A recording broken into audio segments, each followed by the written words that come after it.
Hello, everyone. Good morning, good afternoon, good evening, and happy holidays. My name is Shelby, and on behalf of TWIL, I am thrilled to welcome you to today's webinar, How to Flourish in Our Age of Anxiety. I'd like to thank you all for being here and trusting us with your time. Today's topic area is a question shared by many, if not most of us. Between the constant inundation of negative news headlines and the seemingly bottomless scroll of media, all grabbing at our attention, overwhelm, stress, and worry seem to be sticky house guests, to say the least. The good news? Research supports tools, techniques, and tricks to not only tackle anxious thoughts, but to thrive in spite of them. In today's webinar, our panelists will be sharing practical tips to help you relieve stress and manage uncertainty, science-backed strategies for flourishing in stressful times, and simple habits to build agility and resilience at home, work, school, and beyond. I'm honored to host Dr. Kris, who I will be introducing in just a moment. While we give everyone a minute to sign on, I'd love to get to know a little bit about you. If you'd like, please share your name and where you are calling in from in the chat. All right. See everyone coming on in. We have Brandon from Minnesota, Mandy from Olympia, Washington, the Chicago area, Indianapolis, Montreal, Minnesota, Jacksonville. Here comes everyone. Asheville, LA, Michigan, Syracuse, New York, Queens, PA, Salt Lake City. Wow. Amazing. I'm so happy that you could all be here today. We value the presence of this audience so much, and we love to join in together to connect through learning. For our note takers out there, now is a great time to be sure you have a pen and paper nearby. There will be an abundance of takeaways to reflect on and refer back to far beyond our time here together. Before we get started, I want to go over just a few housekeeping details. Today's webinar will be recorded and available on our content channel, The Upside, in a few days. It will also be sent to your email, the same one that you used to sign up for today's webinar, in about a week.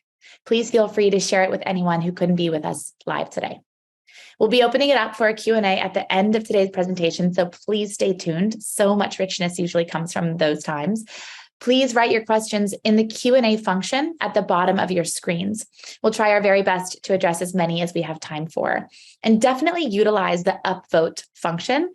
If there's a question that you'd love to see answered, make sure you just give it a little thumbs up. We will be sharing a copy of the PowerPoint presentation today. So if you're interested in receiving that separate from the recording, please email team@twil.health. If you'd like a copy or if you have any additional questions, I'll pop that email into the chat in just a moment. And with that, I would like to welcome to the stage today's expert, Dr. Kris Lee.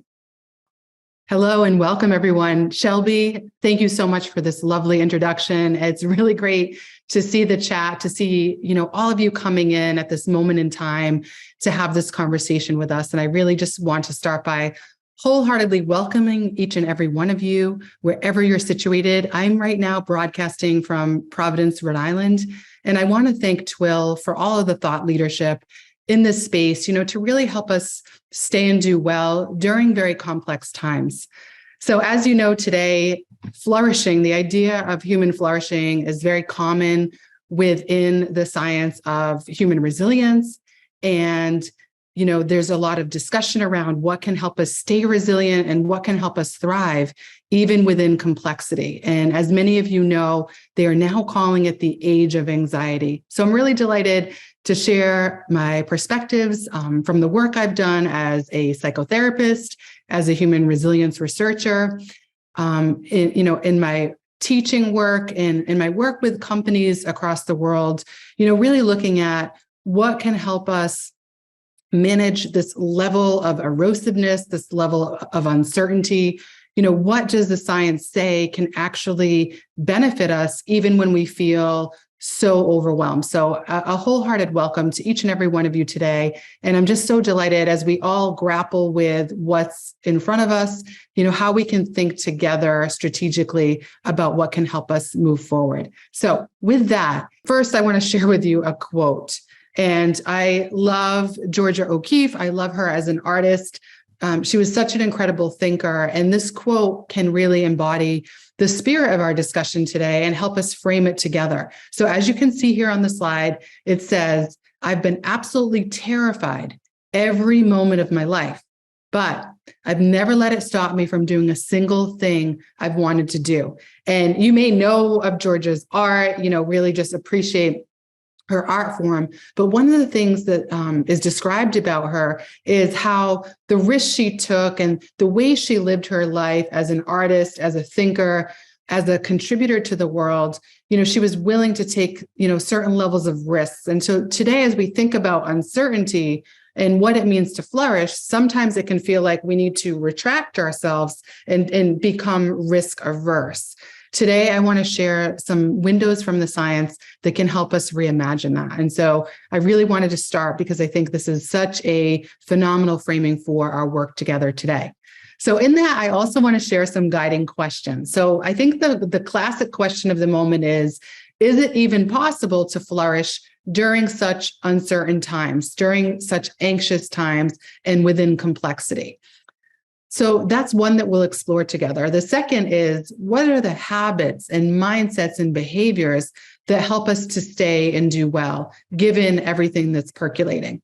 And then finally, what types of evidence-based strategies? We all know we can see whether it's through TikTok or just quick articles that flood our feeds.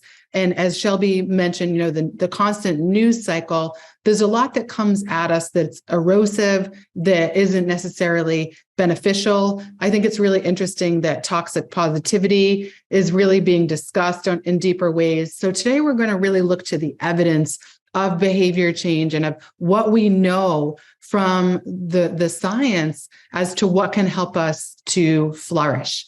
And we'll think about keywords together, like how do we build agility, for example, or resilience, not only at home, but at work and beyond. How do we create those pockets of safety and cohesiveness in a world that is far from cohesive? So in that, what I want to do is just provide some levels of context. So I want to just ask, as you're thinking about this with me today, if you yourself identify as a person who is high achieving or highly conscientious, or maybe you might find that within difficulty, you might notice that toxic inner critic popping up. You might find yourself feeling like what you're doing isn't enough. And you may also find yourself stumbling into narrative that is, maybe not so self-compassionate. And I think when we look at our context of today, we can realize that none of us are alone. And so the first framing that I want to share with you is something that the World Health Organization asserted. And they said this, that there's no health without mental health. And by the way, in 2019, they ended up reclassifying burnout. So it used to be seen as like a health categorization. And before the pandemic, it was reclassified as a condition of the modern world and of the modern workplace. And I felt like that was a shocking, not shocking moment. It was very jarring. I also saw that as a call to action. And I mention this because I think so many times when we are high octane, high achieving, highly conscientious, we can forget and we can think it's, a moral failing on our part if we're not keeping up or if we're not coping well. But we need to look at the greater context and see burnout as a risk of today that's even been called inevitable. And I don't think it has to be inevitable, but we do need to then go to the research and go to the science and see what can be leveraged. So I think that's just a really helpful framing. And whatever your position of influence is, whether you're leading a team or a family, or your friends come to you as that overfunctioner friend that always has the delightful nuggets of wisdom, to remember that as a framing that you could even share. Like, there's no health without mental health. There's no success without mental health. There's nothing more important. As was introduced today, fear feels like a mainstay of today. When we think about social media and the news cycles, it can cause us to retract and kind of want to hunker down and close ourselves off from the richness that life has to offer. So I want us all to be expansive in how we respond to this difficult environmental factor of today that, there's so much coming at us and there's a lot that antagonizes. There's obviously a lot of polarization and a lot of social change that's needed. So in that, you'll see with me on point 3, these systemic issues wreak havoc. So that could be systems of racism, classism, sexism, heterosexism, ageism, ableism, xenophobia. Any of the hate factor that spreads, we know that that has is a major contributing factor to the escalating global mental health crisis. So when we think of ourselves within an ecosystem context or a biopsychosocial context, which means we look at the unique genetic and biological factors that influence our well-being, the psychological factors. So what types of coping resources do we have access to? And then when we look at the social context, we know again that can either help humans flourish or hinder it. And so I really want to emphasize looking at this context and understanding then how we can formulate strategies to help us navigate it. Finally, I'm very fascinated as a human resilience researcher. We all know you can't enter a conversation in the workforce, within education, within parenting, with entrepreneurship and business. We can't escape sort of this conversation about resilience. We could Google it. We could find a million articles and thinkers on this topic. But I do worry that sometimes we have romanticized ideas about it, or we don't look close enough to the conditions that beg us to be resilient and gritty in the first place. It feels a little romantic or magical, like, someone's so gritty, and that feels like a good part of our identity. But we do have to look a bit deeper to understand what actually facilitates grit, agility, resilience, and human flourishing, what helps us maneuver uncertainty and change when change is the only constant, right? And then I think what happens when we romanticize or we sugarcoat or we put the toxic positive spin on resilience, we don't actually understand what it takes to get there. And we don't often see it as a process. So I worry that sometimes it causes us again to step back and, be risk averse when there's a lot of things we can do that will have a high return on investment, a lot of behaviors that we can then assert. So again, this isn't to be depressing or like the bearer of bad news, but I really want to encourage anyone, think of your sphere of influence, think of what you're grappling with personally, and how important it is to understand that complexity of context in order to then formulate the right approaches to staying and doing well. So thanks for letting me share that. Again, we're going to have a formal Q&A, but I'm keeping an eye on the chat, and I did want to get some of your perspectives here as well. So to that end, I, mentioned some of these things. And again, we could think of the Great Resignation, quiet quitting, disengagement, the escalation of mental health distress for ourselves, for people that we love and our families that we care about, our friends. We've seen a lot of carnage. We've seen a lot of difficulty. And so we have a poll because we are curious what you think about, which aspects within this age of anxiety you find most challenging. So we're going to launch it now, and we want your thoughts and perspectives here. And I'm going to just read them out loud. Again, the question is, which aspects within this age of anxiety do you find most challenging? The first is finding time to navigate my own well-being. Second, concerns about the well-being of others.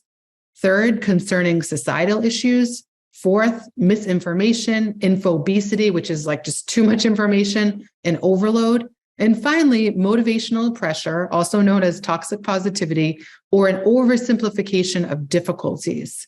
So please cast your vote now. It'll be really great to see everyone that's joining today, what your take is and what you're grappling with most significantly. Okay, and we're going to share the results with you now. So very interesting. It looks like the number one with 29% was finding time to navigate my own well-being. Coming in a close second is misinformation, infobesity, and overload. And then we've got concerning societal issues. And then tied is concerns about the well-being of others and motivational pressure and oversimplification, right? And I'm sure that all of us could probably identify with a sense we could have checked every single one and then some. And I think, again, as we think about this together, with a very large group and thinking about the span of perspectives and circumstances represented, it again, I think, reminds us that none of us are alone with what we're grappling with. So I'd like to now offer another quote that I am obsessed with, and it's by Alvin Toffler. Yes. And Sherry, thank you for your comment. I could have checked them all. Thank you for that offering and that contribution. So this quote is one, if you know me or my work, I'm obsessed with this quote. And it says that the illiterate of the 21st century will not be those who cannot read and write, but those who cannot learn, unlearn, and relearn. And I love this because, again, as I've said, there's a lot of erroneous information, too much information coming at us about what makes for resilience. So as I want to just present some ideas about resilience that are research-based.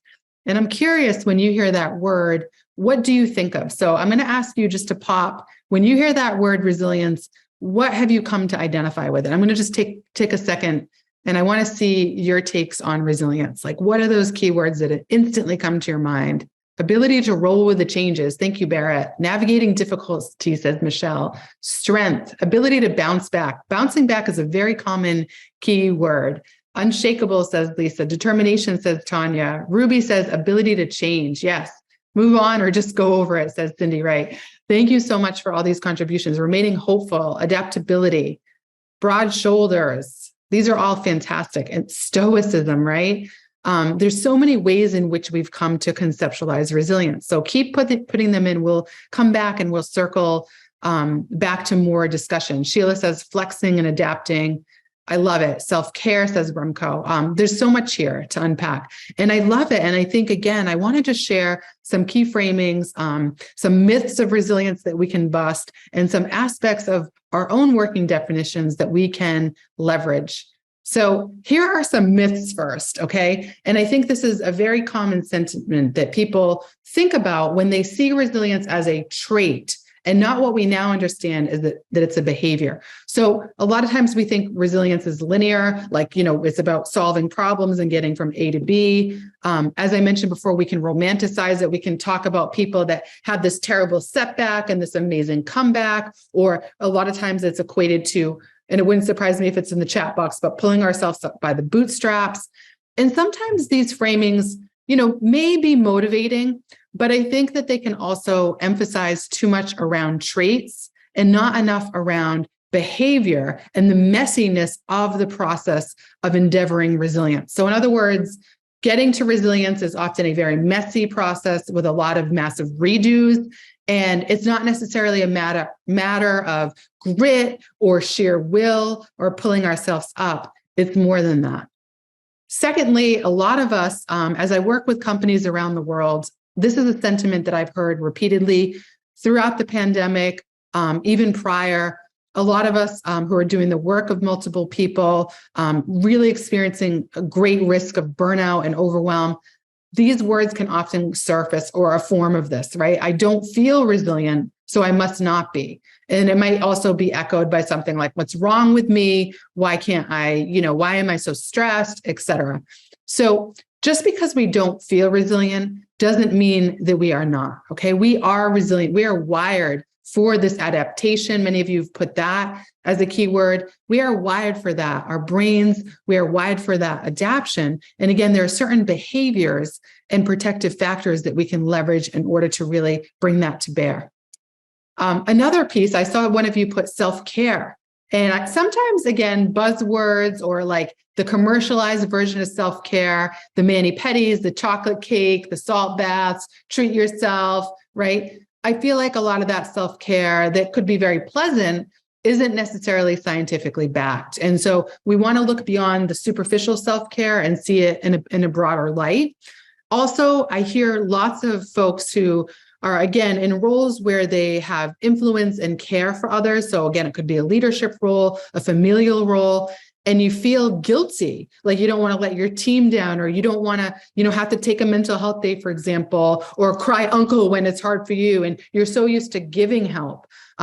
Maybe in the chat box, you could indicate, are you more willing or apt to give help or receive it? Are you more comfortable giving it or receiving it? And you don't have to respond, yes, give. I bet, this is kind of a non-scientific study right now, but I see a lot of give, and asking can feel very vulnerable and counterintuitive, especially to the high octane person. And I hope you can reframe that as you think about this and unlearn this very socialized thing. Give for sure, says Todd. Give. I am more comfortable giving, says Bob. So here is actually something that's more grounded in the literature, a working definition of resilience. So this is a synthesis. Again, this is my life's work, and I really wanted to just kind of provide some keywords and some ways to think about resilience that aren't just sort of this like superficial, pop psychology kind of stuff. So one is that it is a process, all caps, process, involving positive adaptation after and during adversity. So this is something, again, that we can harness and that we are wired for, but it's not something that happens flip of switch, snap of fingers, clap of hands. It doesn't happen in those ways. It is a process. So again, in the definition of resilience, we often see this keyword buffering process. It's something that provides that insulation, protection, comfort to us. And you'll also notice in the literature, there's a discussion around protective factors. And those are the things that as human beings, we all have within our reach to leverage that can nourish us, that can edify us, that can uplift us, that can absorb the blow, so to speak, of life. And so these things include things like the presence of a caring person in our life, or access to resources or information such as therapy or therapeutic concepts. It could be that you live near a beautiful green space, and we know that green space has a very positive effect on mental health and well-being. So there are buffering things and protective factors that we can tap into. And then finally, we all know that, again, mindset has been a very key term of today. And what we know about mindsets within resilience is that it allows for reserve capacity. Now, I don't know about you, but if I think of reserve capacity, I think, most of us are running on fumes these days. What do you mean reserve capacity? But research shows that even when we're immersed in highly stressful circumstances, when we create reprieves for ourselves, sometimes they call it a toggle, which I love that word, when we can toggle away from the stress and create a break ritual, a reprieve, a moment of solace, a moment of breath, a moment of respite, that can be very helpful and that can replenish. So another way I could put that is that just like these cumulative stress adds up and it can feel extremely erosive, so do the small micro strategies, the small things we do, they can add up and start building, our reserves back up again. And as many of you indicated in your responses, that change is the only constant, and we're always needing to grow through that change. And I love the fact that many are now talking about post-traumatic growth, not just post-traumatic stress or post-traumatic stress disorder, but we understand there can be growth. And I saw one of you also indicate the lessons that come within challenges and difficulties. So speaking of mindsets, I want to share a glimpse from this is actually directly from my new book called Worth the Risk: How to Microdose Bravery to Grow Resilience, Connect More, and Offer Yourself to the World. And this also is really built on some grounded theory research that I've done and really looking at the protective factors for all of our well-being. And so one of the ways that I frame it is working to avoid a what if life, which are destructive mindsets, and instead turn and endeavor a what is life. And we might also call this radical acceptance. And these are protective mindsets. So I want to just share a couple pieces from this. So the what if, let's just start by saying, what if the pandemic happened? Or what if my friend didn't flake on me? Or what if my relationship didn't end? Or what if the company goes under? Or what if I lose my job, right? We can live in this mode of either ruminating about the past, or we can live in a mode of anticipatory anxiety about the future. And so that's kind of the essence of the what if. We're always, what if this happens? Or what if that? And what I see as a major influence on this kind of way of operating is that I call it in my writing a commodity complex. I also call it the cult of overachievement, or thinking that we're human doings, not human beings. And this is a mindset where we think we're never enough. What if I'm not good enough? What if I'm not doing enough?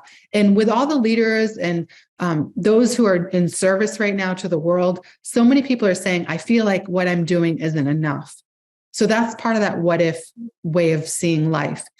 Another piece is fixating on past regrets or hindsight bias. If I hadn't done that, but that's a fallacy that we can see really explained in psychology. Hindsight is 20/20. Another big thing is fantasizing about a better future, but not having tangible plans. Another element, which is so common today, is engaging in social comparison with other people. Like, well, why do they have it together? Why does their life seem so good on social media? Or why do they have such a magnificent CV or resume, right?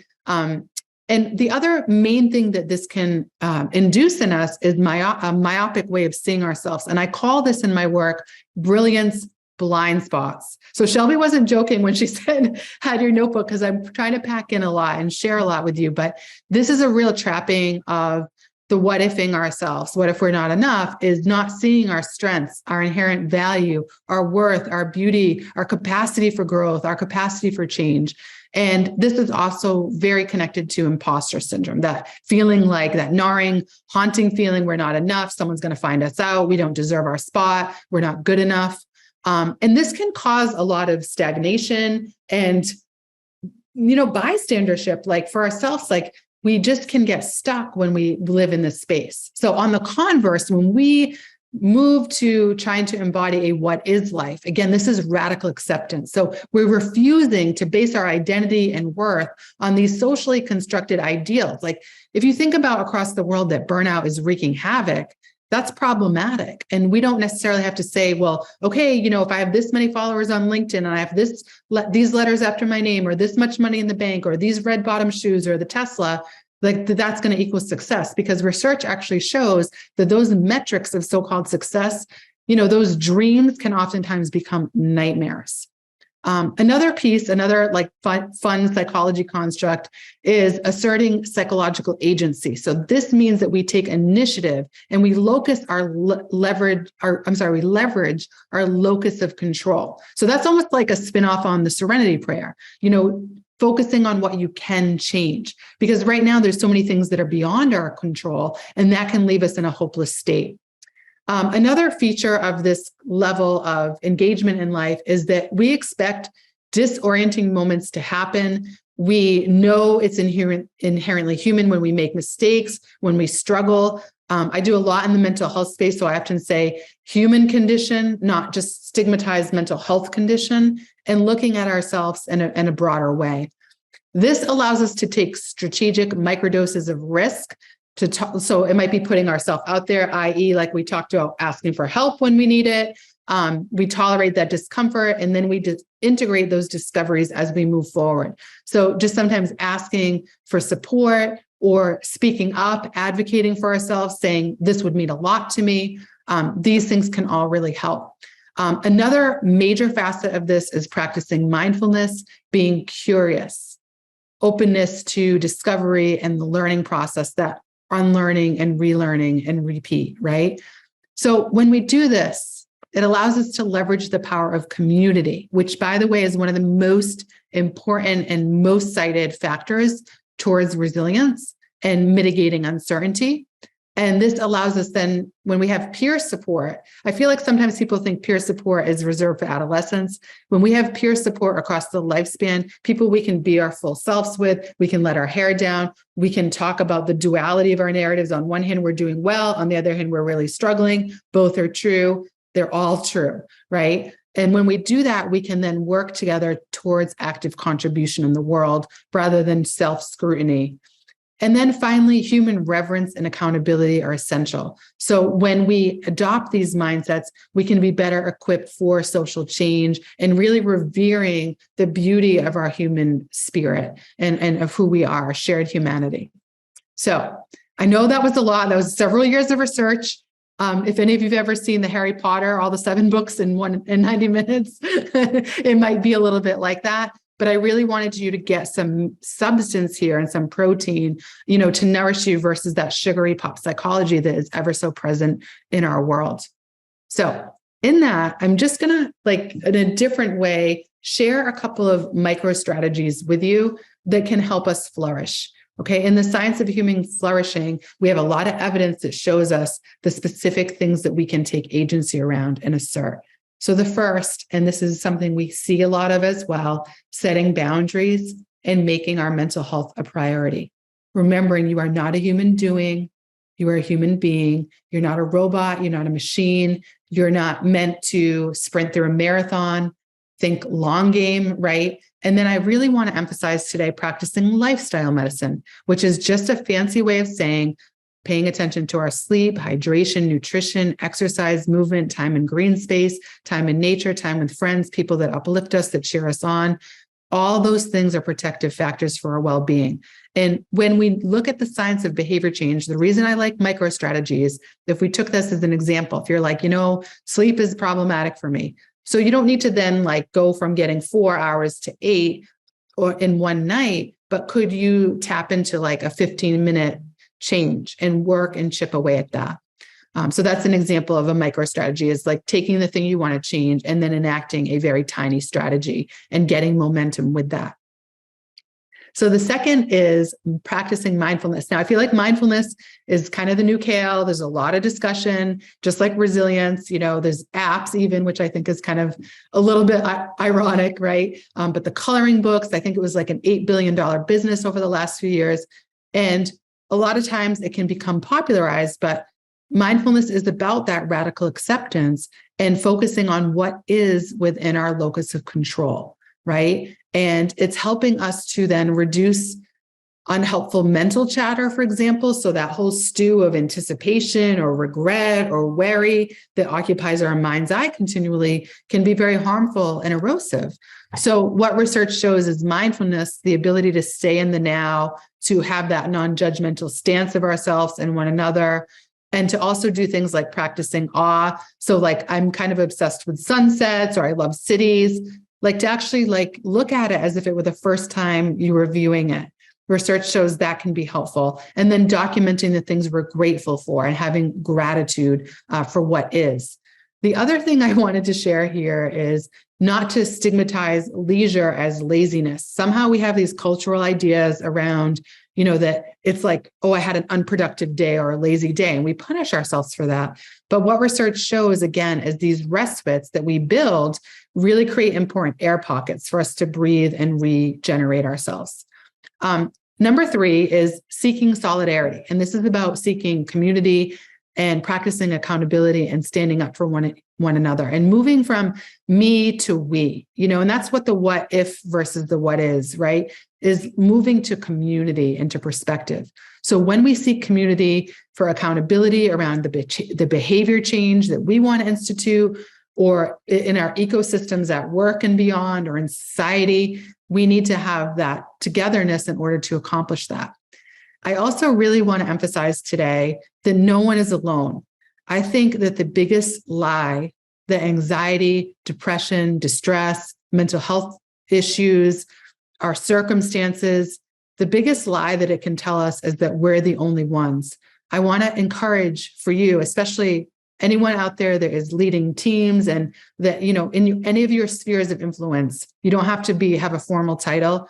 We need to foster spaces where we're comfortable when we create help-seeking and help-giving modes of operation, this reciprocity, where we feel maybe not just as comfortable receiving and asking as we do giving, but that we chip away at that and we work towards normalizing difficulty and not feeling we have to be toxically positive or pretend everything's fine when it's really not. So, that could be about being, like they say, it's okay not to be okay. I would also add to that, it's okay not to be okay, but we don't have to stay stuck, and community is what moves us forward. In my work, I talk about collective efficacy, the idea that when you do well, I do well. When you hurt, I hurt. That an injury to one is an injury to all. And this kind of way of living life, research, this isn't just like a positionality or a political statement or anything like that. It's also what research shows benefits humankind and our well-being and our capacity to flourish, not just as individuals, but as ecosystems and as we have interbeingness and influence one another. And then fighting for justice, fighting for equity and fighting to eradicate discrimination and violence. Okay. And then I want to share 3 more micro strategies. And this is one that I feel like this is something that I've learned. I lead a behavior science program at a prestigious university. I have a lot of opportunities to share. And I think sometimes it can make you feel like you have to be very curated or buttoned up or polished, but I've really learned to embrace my quirks and reject perfectionism and just presenting that curated self. I think when we can have candor and we can be ourselves and we can even embrace our weirdness and, all the creative aspects of ourselves, all the quirkiness, it can really help promote a lot of healing and well-being within our respective organizations and places in which we operate. So in that, I see this as operating from a strengths-based lens. We're seeing our wonder and beauty, and we're not afraid to make mistakes. I often say it's better to risk looking foolish than feeling bad. Let's embrace our varied identities, our various dimensions. Society wants to box us in particular ways that are unhelpful. So we need to find that community where we can be ourselves, where we can let candor reign, and where we're also able to practice self-compassion. And I said this already, but it's okay not to be okay. None of us are, have everything together. I'm glad you like that. I see the chat right now, dittos. And then we're going to do a practical exercise in just a moment, but I want to share why on step number 5 or micro strategy number 5. And this is kind of the therapist and educator in me. I'm pretty much obsessed with metaphors and mantras. What research shows is language is a very powerful tool for coping and flourishing, and naming our emotions precisely and creatively can help us. So with metaphors and mantras specifically, it can help us create an abstraction from that which we suffer from, and it creates that psychological distance. It gives us a different vantage point. It helps us also to communicate with one another. It helps us illustrate our experiences, to advocate for ourselves, to convey our needs. And the mantras can also help overturn that toxic inner critic that likes to come and rent space in our heads. And it also helps us align our values to behavior. Research really shows when it comes to flourishing, when we know our values, we know what matters, we want to leverage our conscientiousness. If we know that and we articulate it, it helps us move it to action. And then finally, similar to many of the things I've shared today, this notion of building trust through kindness. Never underestimate the power of kind gestures, sincere compliments, camaraderie, good surprises. We all know there's a lot of bad surprises that come at us. So this camaraderie that we create in any relationship that's possible can lead to reciprocal mood boosting. I would also really add in a solid dose of laughter as the best meds. Solid doses of fun, humor, and creativity. Creativity is essential within the space of flourishing and well-being. So I have talked quite a bit, and I want to know what you think. I want to know which aspects of self-care you're already practicing or interested in practicing with greater fervor. So your first choice is setting boundaries. Number 2 is practicing mindfulness. 3 is seeking solidarity. 4, rejecting perfectionism. 5 is using language such as metaphors and mantras. And 5, the next is building trust through kindness, joy, and humor. So please take a minute, weigh in. We're curious. And please also set this as an action item for yourself. If you are doing this already, how can you notch it up a bit or add it to your repertoire? All right. So we have a very high rate of perfectionists listening in. So I'm very glad you're part of this conversation. I like to call myself a recovering perfectionist. And this is definitely a major area of research I'm interested in, looking at the difference between healthy achievement versus unhealthy overachievement. So we saw 27% of you name that. Oh, I'm sorry. Practicing mindfulness actually surpassed that it's at 30%. Then we also see building trust at 16%, boundaries at 13%, language at 8%, and then finally seeking solidarity. So thank you all for your contributions and for thinking this through with us. So I want to just give you a brief exercise as we prepare for Q&A. When I mentioned about developing a mantra, again, there's a dearth of research that really show that this is helpful. So I wanted to give you an idea of how you might do it. So first, you might just brainstorm. Do I have a favorite song or a saying or quote? I shared Georgia O'Keeffe with you and Alvin Toffler. Do you have a quote that resonates for you? Do you have an embodiment animal? Like if you think of and it could be a a species in nature that's really remarkable in their adaptability or their strength or a certain trait. Like I like foxes, they're clever. So is there something that you think of in nature and you can see yourself as, this creature of nature that can embody that spirit? Is there a power word that you just love that resonates for you? Or could you have a statement like, I am indomitable. I am a force of nature. I am resilient. I am good enough. I am working to the best of my capacities right now. I am okay to ask for help right now. But some kind of statement that you can have as an automated way of talking to yourself when those other kinds of automations that become erosive come in. So again, if you have a pad handy, make a note to yourself. Take a screenshot, or again, ask us for the slides after, but think about how you could develop that working mantra. And then next, a metaphor. Sometimes I mix my metaphors. I like metaphors so much, but metaphors that help us express who we are and that exemplify our spirit or that describe our plight. It doesn't have to be positive. It could be a way for us to share how we're experiencing things and really be rich and colorful in our descriptors. So an example could be, I was thinking a lot about this at the onset of the pandemic, the notion of when you're climbing, you're not supposed to look down because then the anxiety can really pour in. You're just staying focused and making your way, or holding, right? Another example could be being a baker with the right ingredients, and then you just have to bake the cake. You have everything it takes. It takes the finesse of learning how to bake it. You could think of yourself or someone else like a fruit that needs to ripen a bit more. Or you could think of someone that you love in a chrysalis stage. They're not ready to be plucked out of that important incubation stage, and they might not be ready for the changes you may see fit. And then again, a big metaphor I'm using these days is microdosing bravery, small acts of courage that build up in cumulative ways. So again, our takeaways for today. Resilience is a process, not a fixed state or a trait. Behavior change never happens through shaming or blaming or punitive approaches. It happens through strategy and changes in mindsets, often in very small, deliberate steps. Remembering again that these micro strategies add up, just like cumulative stress does. And also knowing that courage, resilience, the courage to face the fears of today, this moment in time, this is cultivated over time. So please don't underestimate that grassrootsy vibe, that unassuming brand of bravery. I think many introverts feel that way too. We don't have to have that bravado or be obvious in these acts of courage. Sometimes the acts of courage just come in within our own mind's eye to begin with as we get braver as we go along. I also, again, just want to reemphasize that candor, community, camaraderie, and connection are essential protective factors for our well-being. They are vital. Collective efficacy helps us to move from me to we.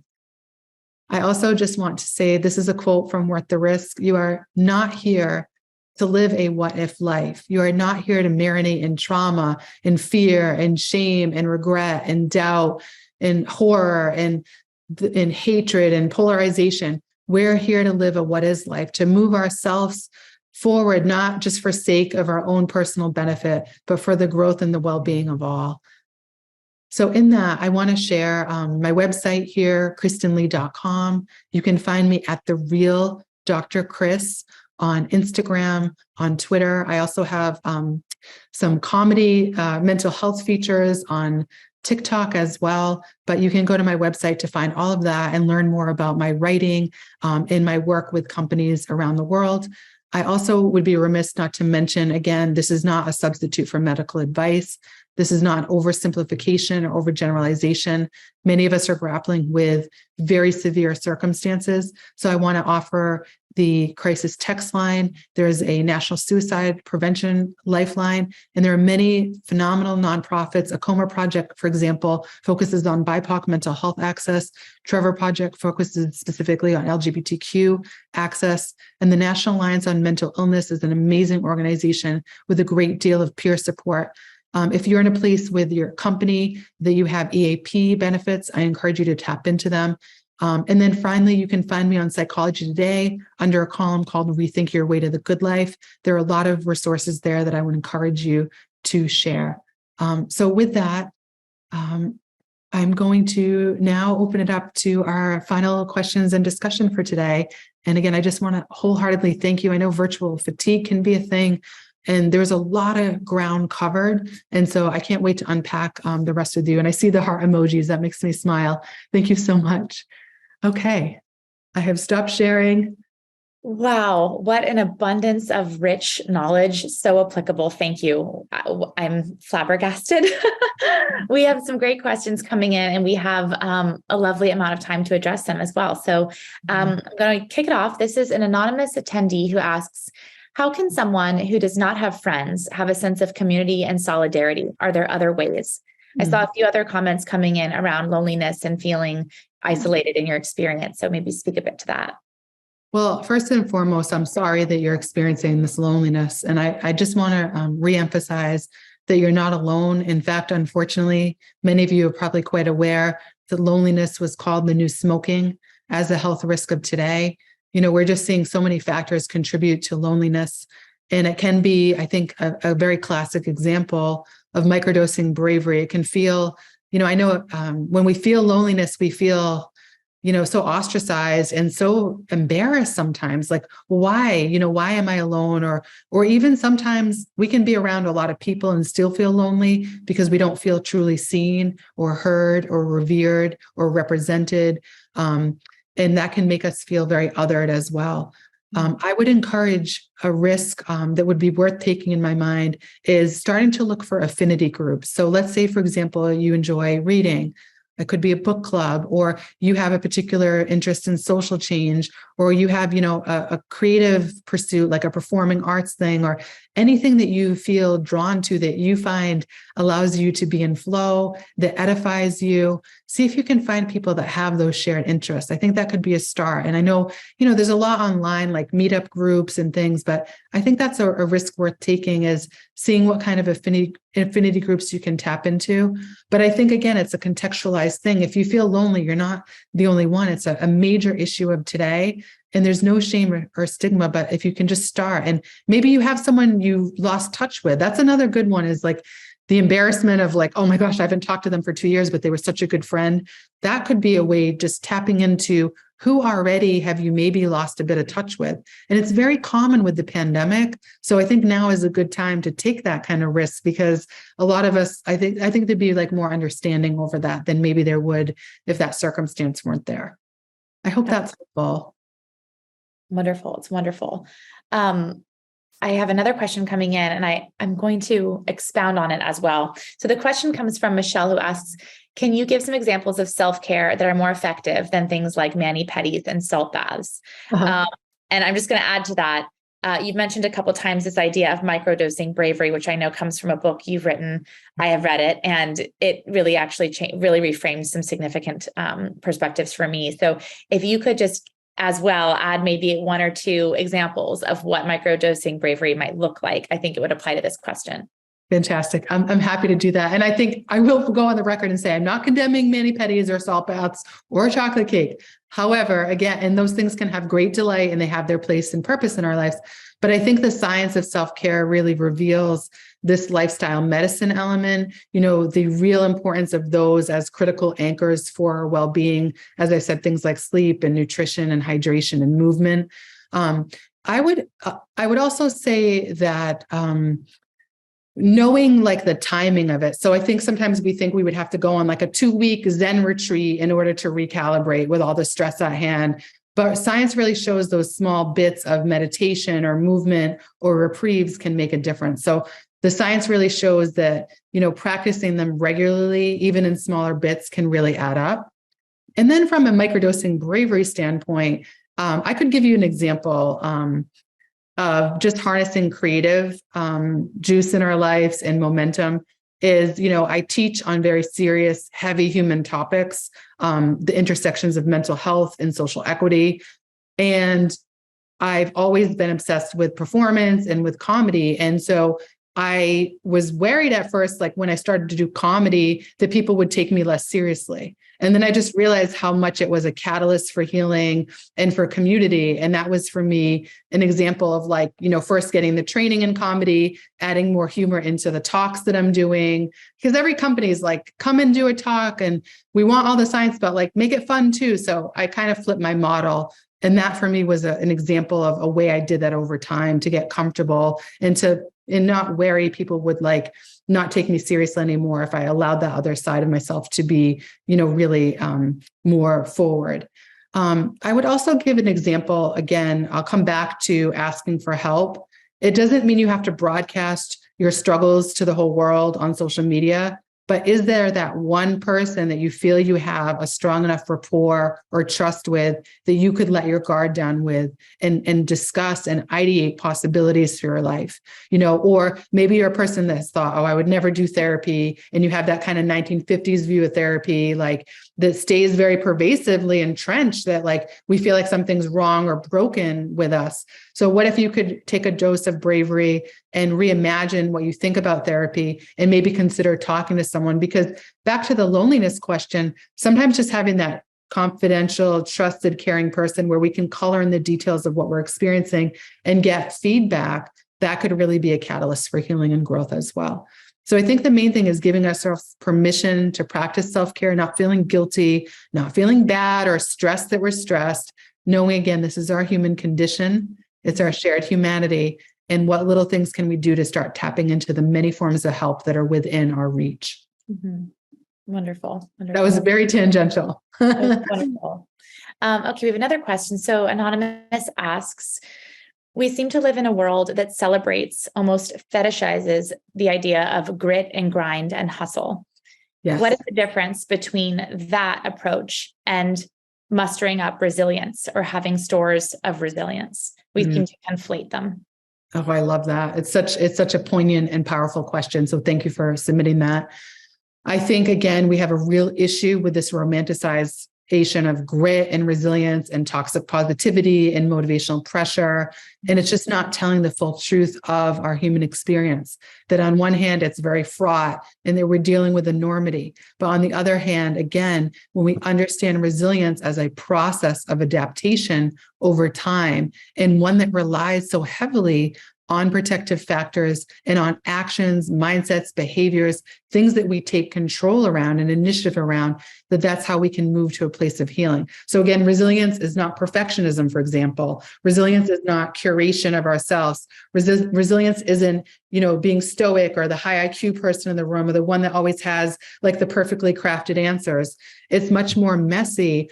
And again, what we know is a lot of the success hype out there and the grind culture, the slay all day propaganda, right?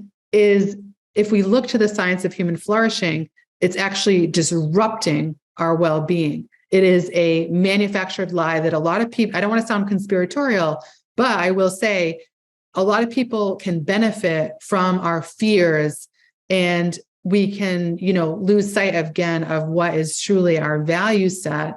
And, again, it's like, making the extra 30% on our salary or like having the red bottoms. We look at all that stuff, the Tesla, and I'm not, again, criticizing these things. I'm just saying that when we actually look at the science, those aren't the things that keep us well. It's our relationships. It's our authentic connections. It's our active contributions to make the world better. It's living in the space of our priorities and our values.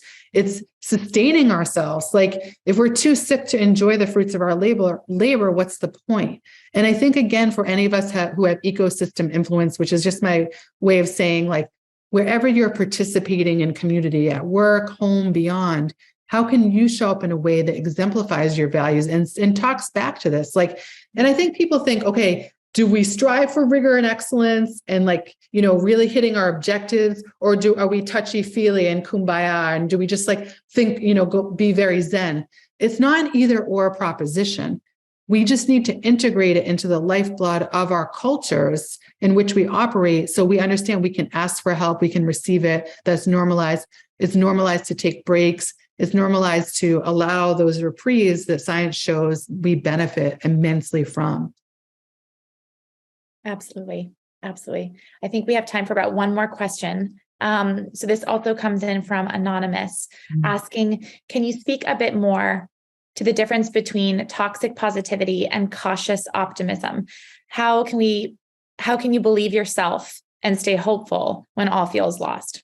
Yeah, that's a heavy one. And I think, again, it's just so of our time. And I think across generations and across the world, there's been so much suffering, and we're always vacillating in and out of suffering at every moment of our lives, right? And so many things are true simultaneously. The inherent beauty in life, the joy, and then the heartache and the grief and the trauma. When we look again to the literature around post-traumatic growth, for example, I think, again, we do have to not just pretend, okay, we go through trauma, now we grow, yay. We have to have what I write about is called skepticism. So I think it's kind of what this question embodies, is being skeptical of what society is selling, and realizing that it could be hard and difficult, but maintaining also that optimism and knowing it's where we direct our energies and our attention and our intentionality, our efforts, our behavior that can then help us stay well. And, I think about the word sustainability. If we're talking about age of anxiety and burnout context, sustainability is about, again, those small deposits we can make all the time to have that cumulative effect that is protective. But I think we do have to ask ourselves a lot of questions like, is it worth compromising our well-being? Or what changes may I start to chip away at? Or what may I need to speak up around that feels kind of nail-biting and nerve-wracking, but what are the changes that I might assert that could help me navigate this? And I think, again, there's no oversimplification here. There's no easy answers because there's a lot we're up against. But I think, having said that, if we look to the data, we look at world outcomes and a lot of like the advances in science and medicine and technology, we have a lot we can leverage. And I think a lot of it comes through this process of unlearning those old paradigms around grit and resilience and relearning new ones that are more expansive and more humane for all of us. Absolutely. Wow. Well, that is all we have time for today. I just want to thank you so much on behalf of Twill, on behalf of our audience. Dr. Kris, what a gift to share in this knowledge, and what potent timing to apply what we've learned today as we tie a bow on the year and head into the holiday season. I, for one, will certainly be leaning into resilience. And by the questions and engagement of today's audience alone, I can tell how broadly this work resonates. If you would like more content from the upside on navigating stressful or uncertain times, I'm going to pop a few links into the chat right now for everyone to reference. And these will also be included in the follow-up email that you'll receive from us in just a bit. On behalf of Twill, I'd like to extend our sincere gratitude to each of you for being here today with us live. We hope you enjoyed it. Please be sure to tune in for next month's webinar in 2023, and No Resolution Guide to Healthier Eating and Well-Being, which you'll be able to register for in the coming weeks. Thank you all for coming. Please continue to invest in your well-being and be well.